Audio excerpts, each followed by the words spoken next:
கர்த்தருடைய பரிசுத்த நாமத்துக்கு மகிமை உண்டாவதாக.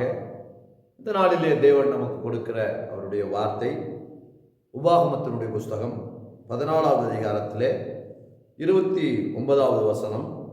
உன் கை செய்யும் வேலையிலெல்லாம் உன்னை ஆசீர்வதிப்பார் என்று கர்த்தர் இந்த நாளிலே நமக்கு வார்த்தையை தருகிறார்.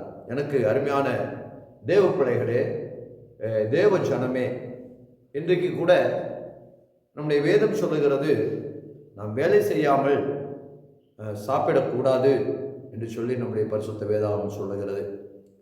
நாளே அருமையான தேவ ஜனம், தேவ பிள்ளைகள், எந்த வேலையை செய்தாலும் அதை ஜபத்தோடு உண்மையாய் கர்த்தருக்கு முன்பாக உண்மையாய் இருந்து செய்தோம் என்று சொன்னால், நாம் செய்கிற அந்த வேலையிலெல்லாம் தேவன் நமக்கு ஆசீர்வாதத்தை கட்டளையிடுவார்.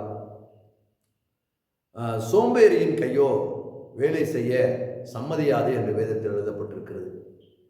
இன்றைக்கு அருமையான தேவ பிள்ளைகளே, நாம் வேலை செய்தால்தான் நமக்கு ஆகாரம் என்று சொல்லி நாம் ஆதியாகமத்திலே வாசிக்கிறோம். ஆதாம் நிலத்தை பண்படுத்த வேண்டும், பண்படுத்தி அவன் வேர்வை சிந்தினால்தான் ஆகாரம் என்று சொல்லி பார்க்கிறோம். அப்போ எந்த மனுஷனும் வீண் அலுவல்காரர்களாயிருந்து சாப்பிடக்கூடாது. அப்படி இருந்தோம் என்று சொன்னால் நிச்சயமாய் தேவனுடைய ஆசீர்வாதத்தை நீங்களும் நானும் பார்க்க முடியாது.